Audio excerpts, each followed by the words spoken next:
Hey, welcome back to Wicked Smart Golf, aka Wicked Smat. This is your host, Michael Leonard, and this podcast is committed to helping you play better golf without changing your swing. Today, I'm really excited to bring on Eric Duffett. He is the creator of the Shot Pattern app, which is one of my all-time favorite apps for course management and playing and living the values of Wicked Smart Golf. So, Eric, thanks so much for being here, man. Yeah, thanks for having me, Michael. I've listened to a bunch of episodes, really like what you do. So excited to talk golf today.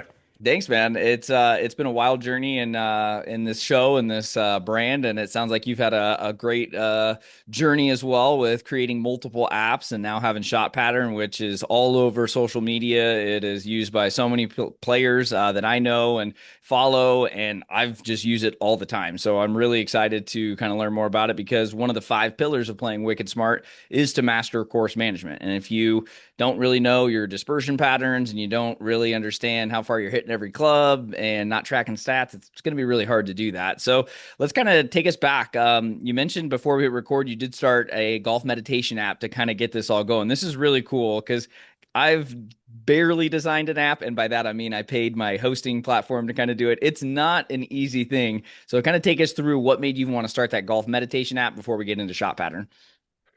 Yeah, so way back when, I was learning a lot about the mental game. I was a high school golf coach, high school basketball coach, and just had unearthed a whole bunch of mental game knowledge that I was like, my high schoolers need this. I see them, especially when the tension is high.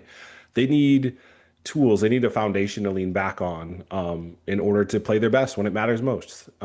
Because they were changing. They were changing emotionally when they cared the most. And so I had no money to pay somebody else to build an app. I was like, well, I can figure it out myself.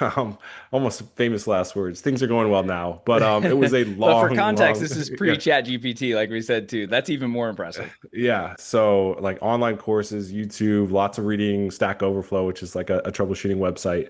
And so I built a meditation app and I launched it and I expected if you build it, they will come.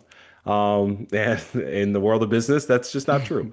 And so I learned a lot of hard lessons about how to launch an app and how to understand what people are really looking for. And I think there's a lot of greats that came out of the golf meditation app, including learning how to code.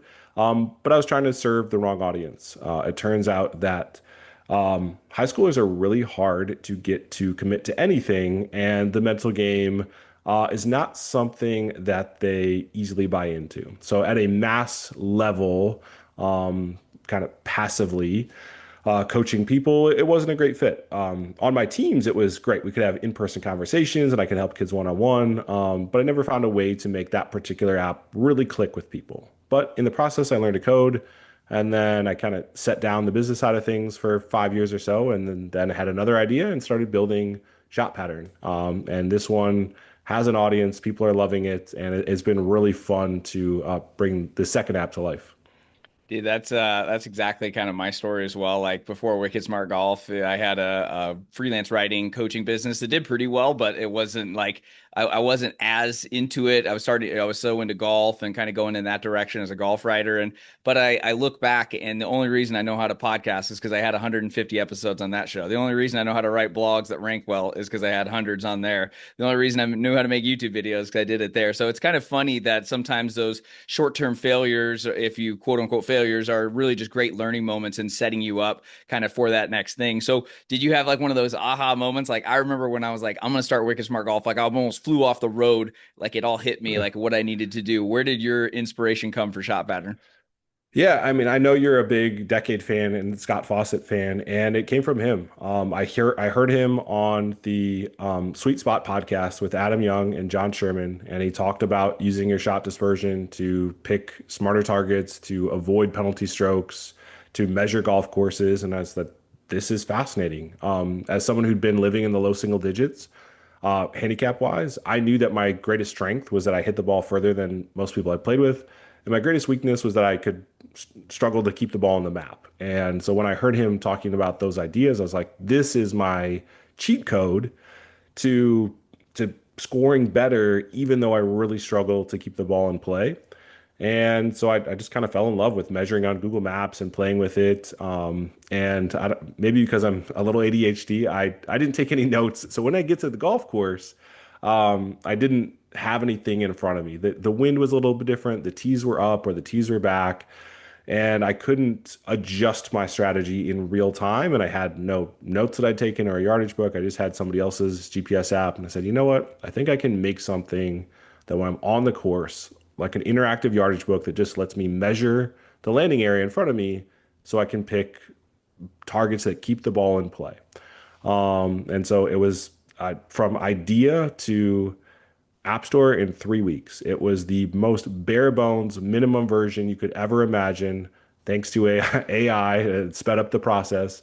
And initially, it was just for me. This my first thoughts of this app was like, all right, it's just for me. And then I liked the way it turned out. It's like, okay, if it can make $1,000 in the summer, it'll pay for most of my golf. I can feel Hmm. okay about spending the money on it with the second kid on the way, Sure. and that's all it will ever be. And the way it's grown and developed and resonated with people has just blown me away. Dude, that is so cool. That is what, 3 weeks? I mean, how? Isn't building an app like, I know you said it's bare bones, but like, isn't that a really extensive process? Like, how did you even get all the courses on there? Yeah, well, I had almost a decade of experience in building apps to this point. I had built some for the school that I work at. I had built some in contracting work. So I had been honing my skills Hmm. for nearly a decade. They say it's that Lionel Messi quote, day after day, week after week. I show up, I work hard. It took me 10 years to become an overnight success. I feel like that's kind of where I was at in terms of honing my craft as a developer.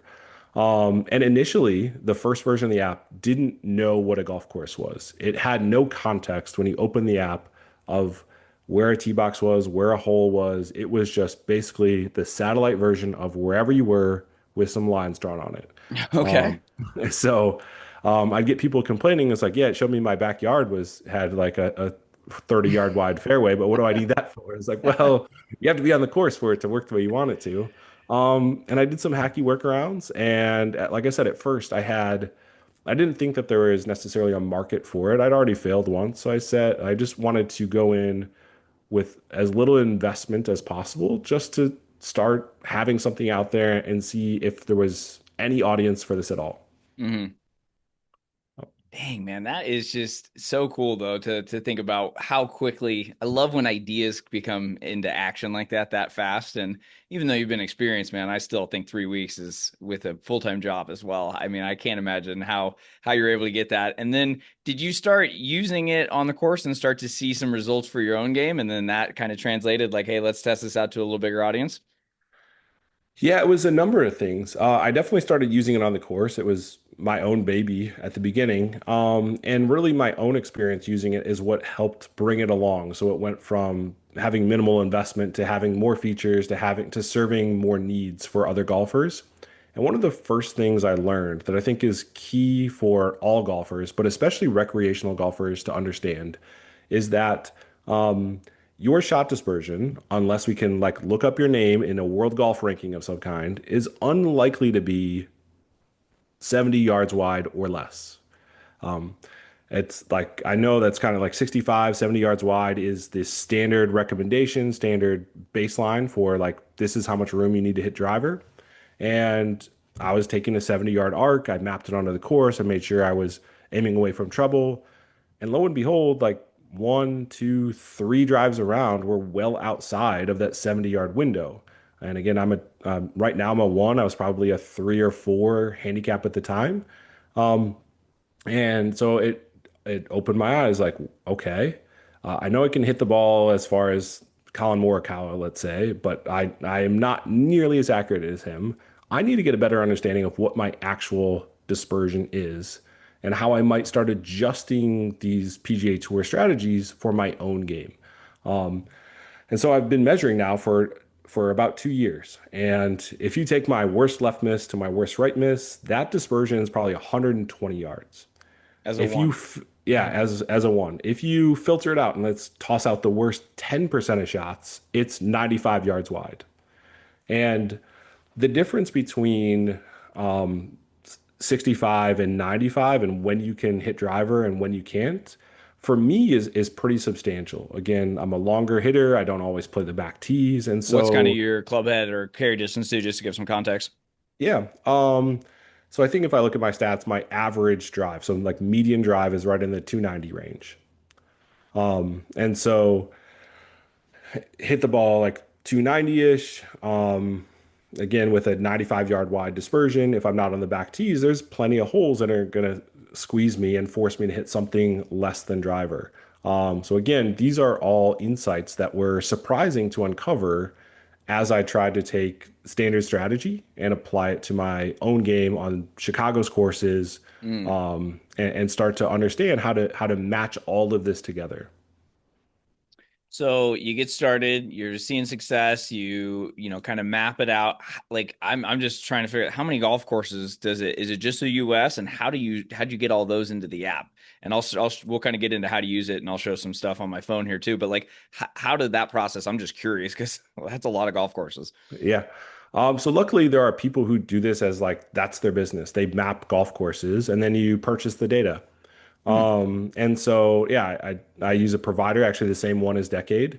Okay. And so they have all the golf course data there. They have the scorecards, they have the tee boxes marked, they have every fairway, bunker, water hazard, green Wow. outlined with geo points.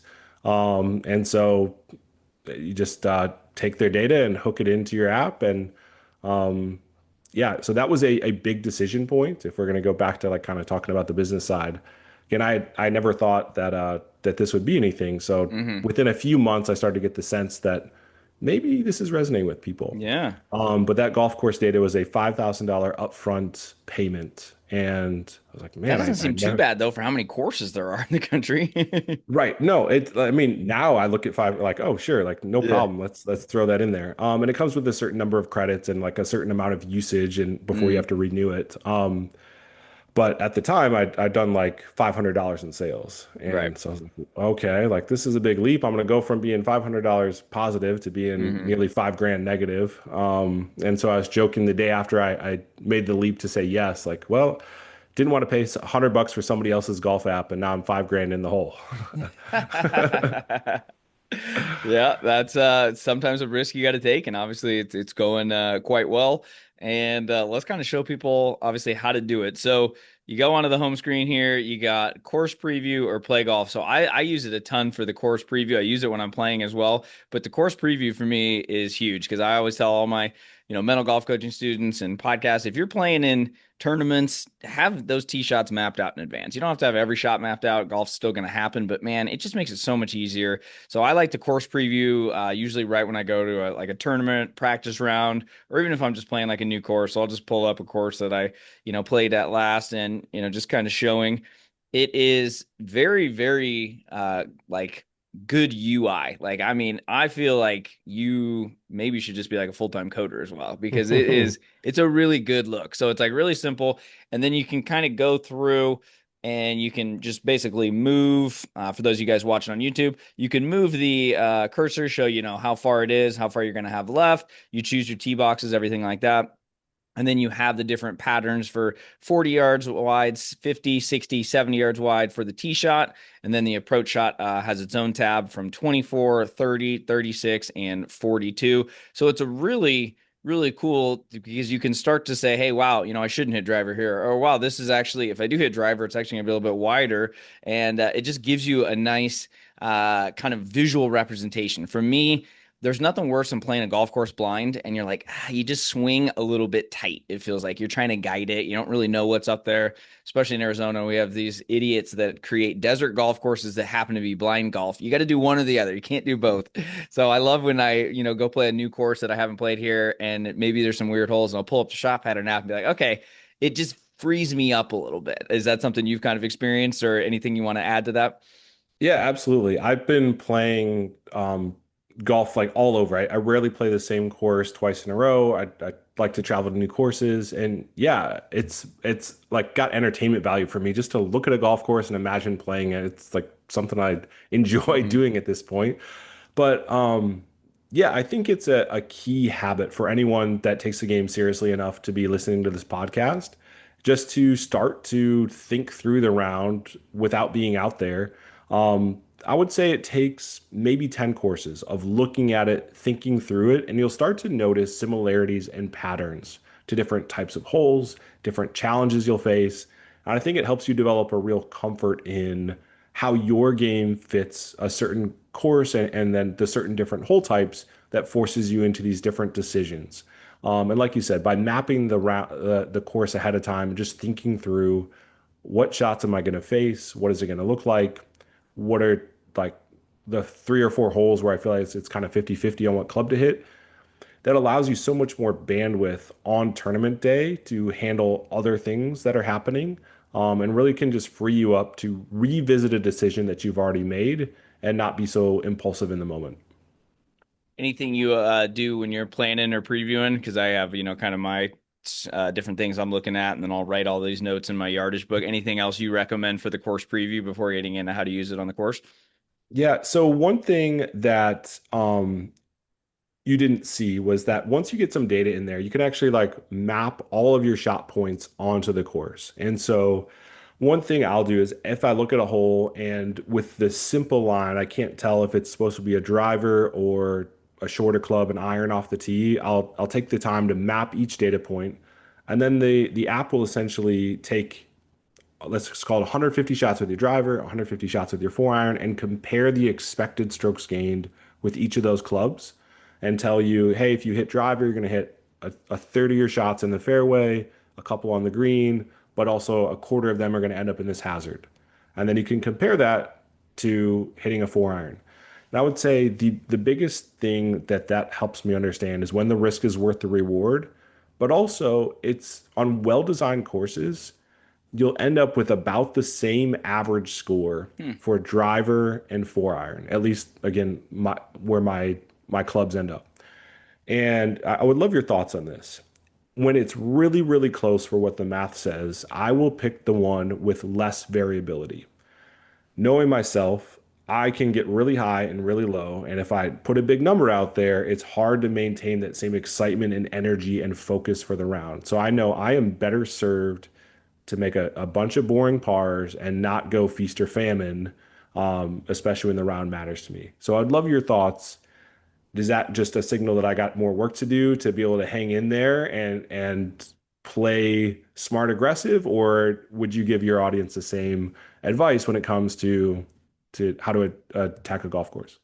I would say it comes down to two things for me in that since instance. It would be the handicap level and knowing obviously the your dispersion, and then it would also just be the hole itself. If we're bringing out of bounds into play, then yeah, I would definitely want to, if it's like even like especially if it's that out of bounds is on the side you tend to miss on. I feel like that also can play a big role.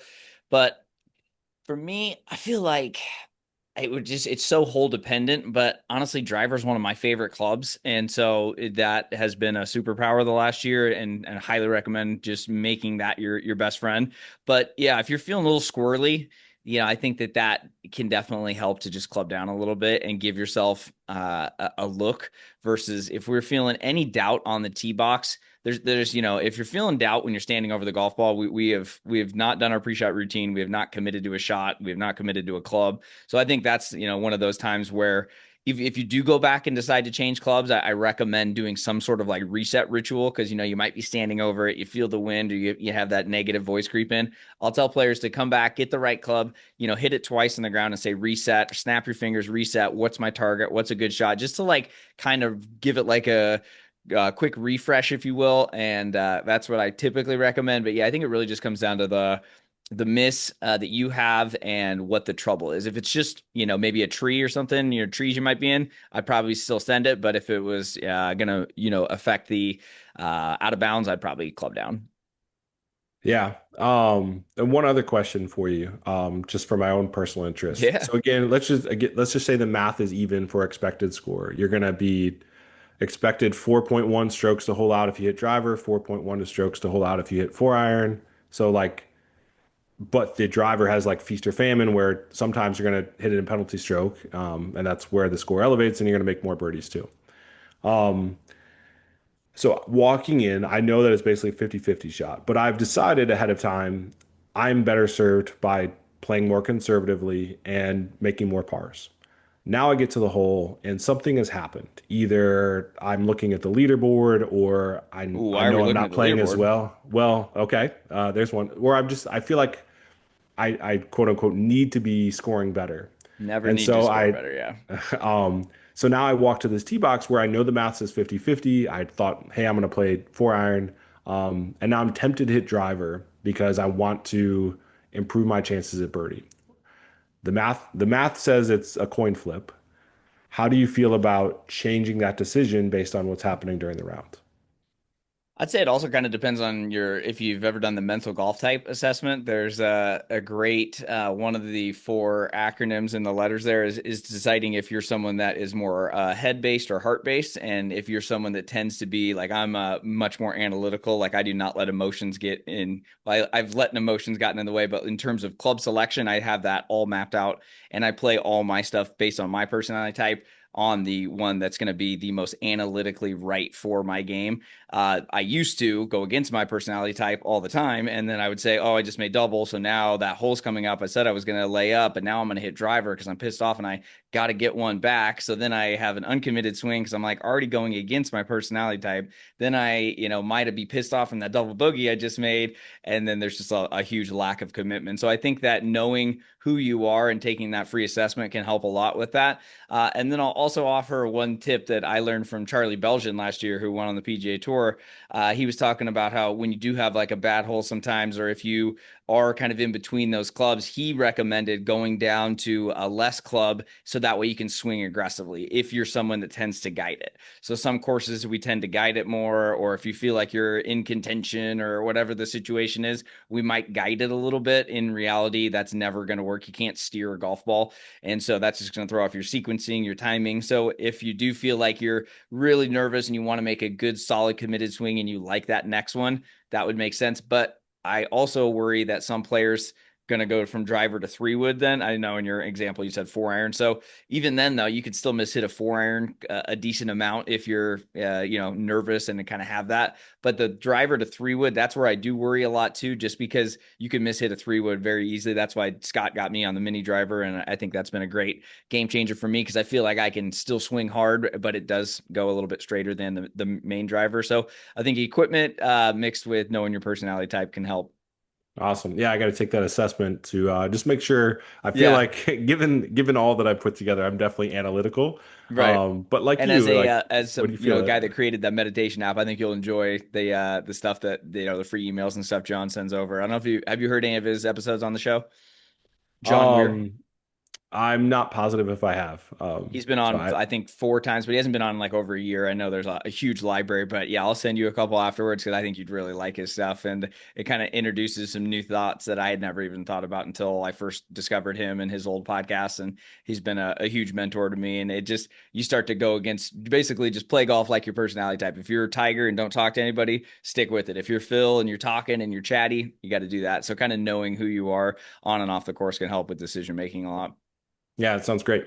Nice, man. So So let's go into the play golf feature that you have, because I use that quite a bit as well. And again, it does work for those of you that are tournament golfers. In tournaments, you just got to go to the right mode. So I just went to play golf. It's just using my GPS. It finds a course near me. You choose your tee box, and then I like oh no, I didn't see. Is this new? Select round type. You have casual, qualifier, and tournament. Is that a new setting? yeah, yeah. At the Cool. request of some of the college teams using it, they want to be able to kind of break their stats into those different categories. So you Okay. select that up front now, and by choosing qualifier tournament, it locks it down into a rules conforming mode. So whether Hmm. you're listing in the States and it's USGA or Yeah. abroad and it's RNA, I'm really proud that you can use it anywhere that distance measuring devices are allowed.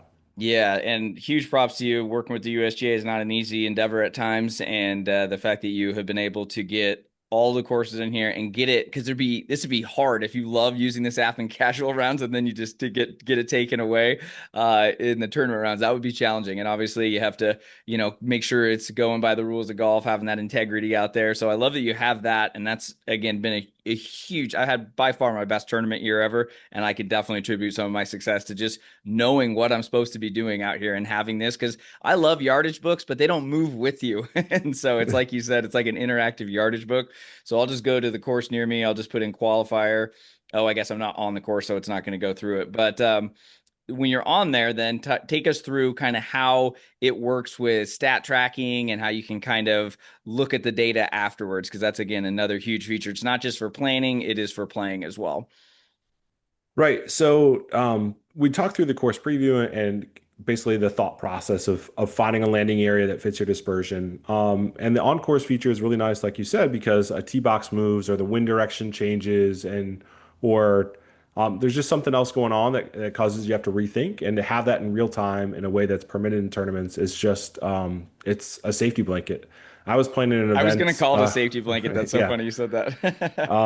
about a month ago, I was at an event at Conway Farms, and I'm playing great, and I have a caddy, and we get to one of the last holes, and he just gives me the driver, says tee box is back there, I'll see you up there, and I get to the tee box, and I'm like, he's 300 yards away with my phone. I Oh don't no. I don't know what club to hit. I don't know where to aim. I don't know what to do. I can't like I feel like I have developed this serious crutch. Like I That's have to use fair. it on every tee box in order to feel certain that I've made the right decision. So I'm not looking to fix that, but it did really highlight just how critical this has become for me to just ensure that I've got the right target selected. Um, so the other piece that I have uncovered, as I mentioned earlier, is tracking my own stats, understanding my dispersion. So there's a number of ways that users can get their data into shot pattern, but we ask you to indicate your intended target so that we can measure precisely how far offline your are while you play. So you can do that live on the course by interacting with the phone. On the Apple Watch, we have a breadcrumb feature, so you can just drop a little point and you can handle all of the specific data entry after the fact. Or a lot of tournament players, like when they're in college, they got used to jotting a couple notes on the scorecard. You only hit 70, 65, 75 shots. And so you can kind of remember your entire round. And so we have a feature for after the round, you can plug everything in from off the course. And it takes a minute a hole, sometimes less. And so you can plug in all of your stats that way. And at the end, you get your strokes gain reports, again, like other apps like Decade. But also, it helps you start to understand your shot dispersion with different clubs from different lie types, with different approach ranges. And I think that's a really critical thing to understand. And I would say personally, I'm still just like attacking what it looks like off the tee Mhm. and still gathering data for how might I adjust things going into greens. Um, but I think really off the tee is the critical piece. Yeah, no, that's if your tee ball is confident and you walk up there and you're in play, golf just gets so much easier.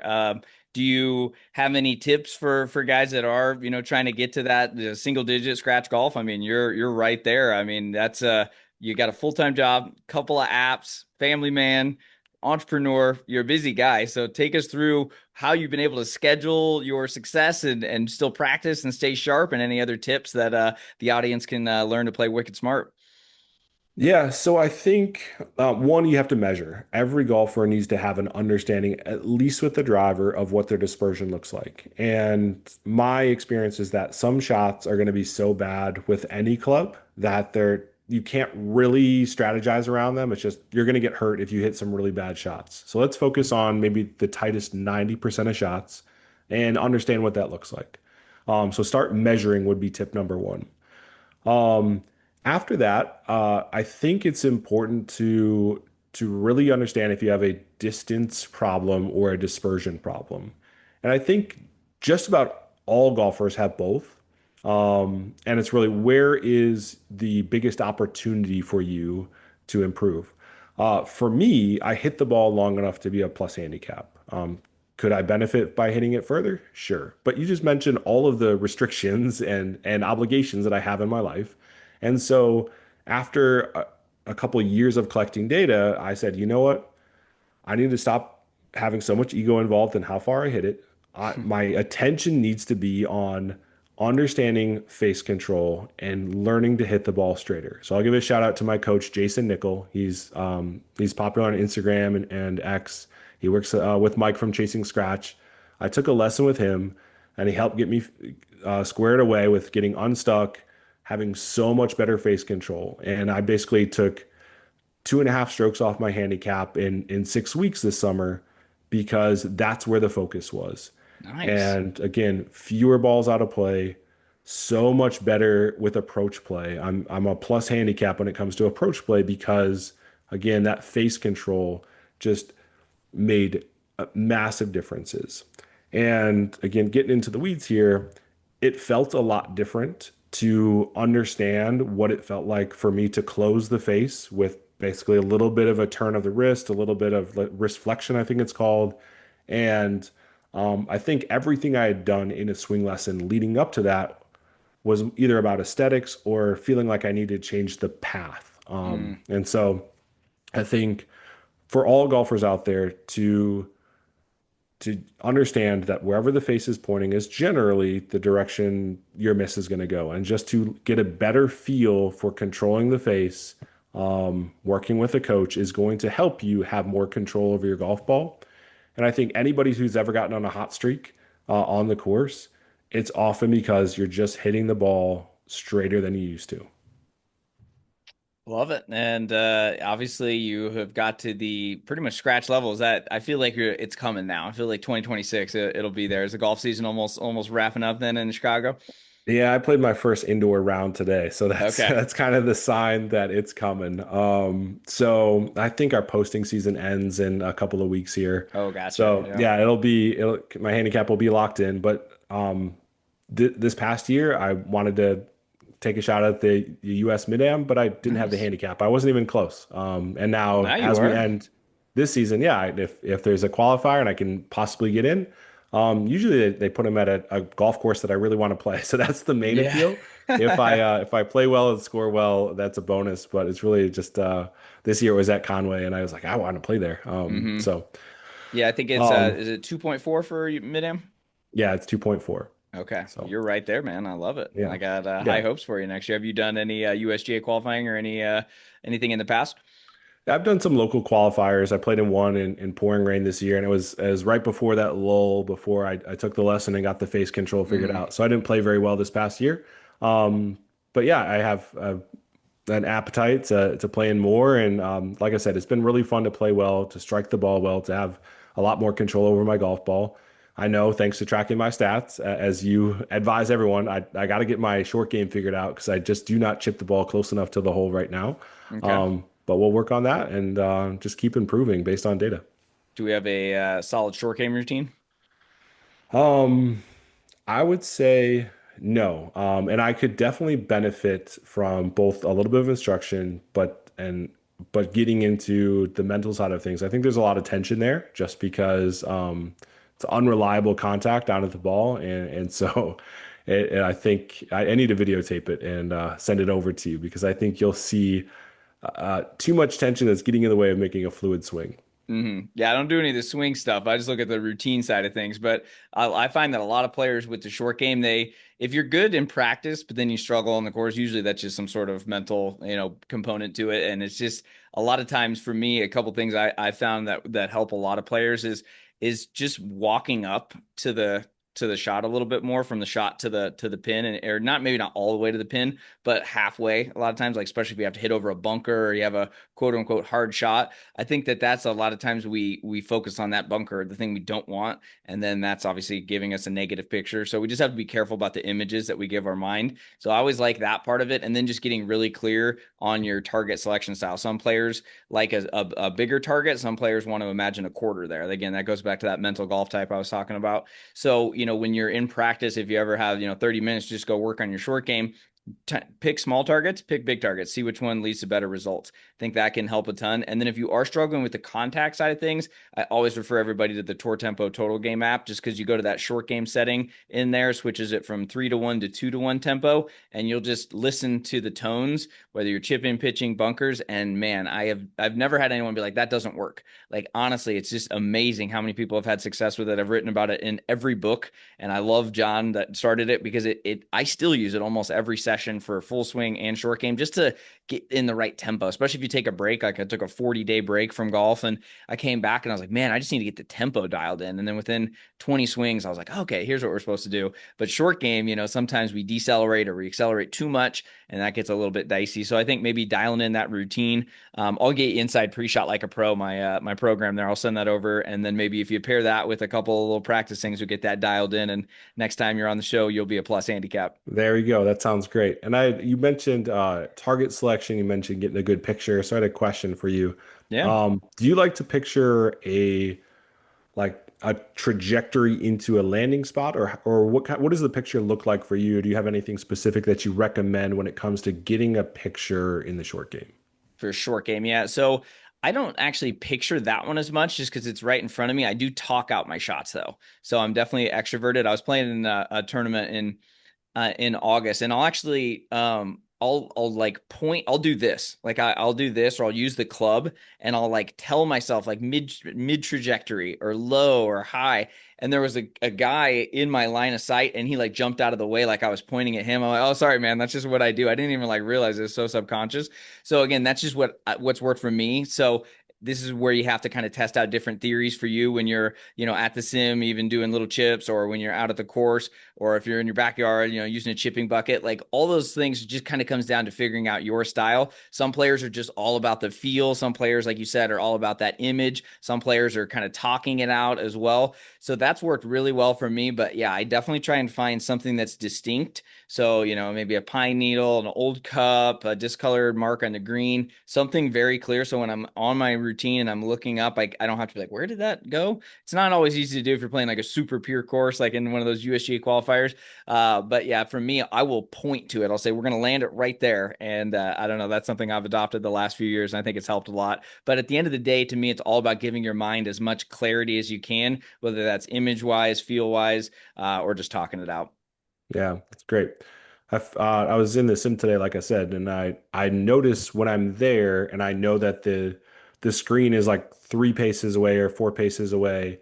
I can get a pretty good picture for landing it like at the bottom of the screen, or landing it Mm, a foot up, but landing it 2 feet up, yeah. and having understanding of how the ball is going to come out. But I've struggled to bring that to the golf course, so more work to do there. I think getting a picture and potentially like trajectory, landing spot, rollout, just picturing all pieces of the shot Hmm. is going to be where I end up. But I'll take your resources and build from there. Yeah, no, happy. I'll get that your way afterwards here, man. So I'm grateful that you've got me that shot pattern. Like I said, it's been such a big help in my game. I've talked about it multiple times on the show, and I hope more and more people will download it. Talk about the future. What do you have planned? I know it's on the Apple Store for everybody right now. You said it's on the watch too? Yeah, so you can get front, middle, back distances. The watch is mainly used for like the breadcrumbing piece as well. So I just ran a great survey with the users. One of the biggest priority items is more automatic shot tracking. So I think Hmm. there's things we can do to use some machine learning to basically capture swings on the watch, like a lot of the apps do, but also to notice what it looks like when you're using the app to pick a target, and basically just capture that while you're interacting with the phone. We saw you started looking around, you were poking around at what the potential target is, and we can Hmm. just use that to say, okay, we know you're hitting a shot, we know what you just picked for the target, we can do all of this work for you, and to make the stat entry even better. And then we just went back and forth and signed the contract for green maps. So we've got that coming. I think we've got some really cool things with weather that we can do. Again, right now it has elevation changes in the app, but I think we're gonna be able to do even more to make sure that we're normalizing and adjusting for whatever the weather was for the day in a number of different ways. Some I can't quite disclose yet. But I think those are the big ones. It's just going to become even more of a complete tool for the kind of people that listen to this podcast, for the tournament player, for the people who love golf and want to squeeze every ounce out of their ability. I love it, man. Well, congrats again, and I'm rooting you on. And it sounds like you're just going to keep going up, and it sounds like some new innovations, and hopefully we can get this out to more people. For those of you guys that want to learn more about it, go to shoppattern.app/wicked smart, or click the link down in the show notes, and you can learn more about it. Eric put together a really good page to explain it all. If we didn't do a good enough job here, but again, I am a huge fan of it. Wicked Smart approved, and I will be using it for the foreseeable future. So. For the last question, man, just wondering what, after all this tracking and creation, what would you say is your best course management tip for someone that is trying to get to that breaking 80 consistently level? Yeah, getting to the breaking 80 consistently level, I think we've covered it today. I think it's understanding your shot dispersion off the tee and using that to keep more balls in play. You keep more balls in play, like you said, you got a shot at the green, you're going to get it up there, you're going to make a lot more pars, you're going to have a handful of chips to get up and down, and 50% will be bogeys and pars. So just keep the ball in play off the tee. And if you can do that, you can score. Fantastic, man. Well, guys, make sure to check out Shot Pattern. Eric, thanks again for being here, for helping me with my course management skills this year and helping golfers around the world, man. You're doing God's work out there. So thanks again, man. Thanks, Michael. Appreciate you.